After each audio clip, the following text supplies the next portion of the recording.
PSL এর ফাইনালে খেলতে যাচ্ছেন নাহিদ রানা। মাঝপথে লিগ ছেড়ে জাতীয় দলে খেললেও শেষ পর্যন্ত মিলল অনুমতি। এমনকি তামিম ইকবালকে ধন্যবাদ জানিয়েছে পেশোয়ার জালমি। কিভাবে বদলে গেল পরিস্থিতি, চলুন জেনে নেওয়া যাক পুরো গল্প।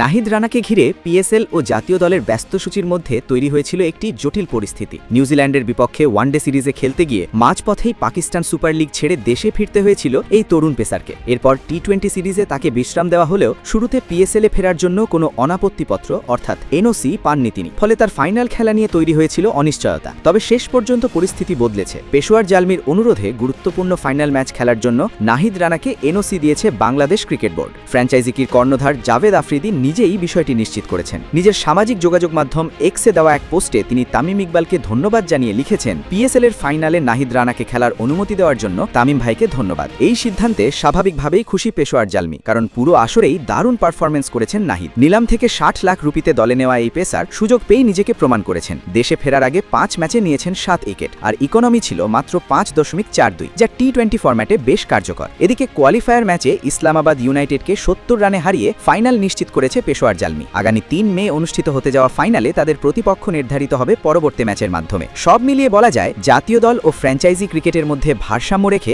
বড় একটি সিদ্ধান্ত নিয়েছে বিসিবি। আর সেই সুযোগেই পিএসএল এর ফাইনালে নিজের ছাপ রাখার সুযোগ পাচ্ছেন নাহিদ। এখন দেখার বিষয়, এই বড় মঞ্চে নাহিদ কেমন পারফরমেন্স করেন আর তার পারফরমেন্সে শিরোপা জিততে পারে কিনা পেশোয়ার জালমি।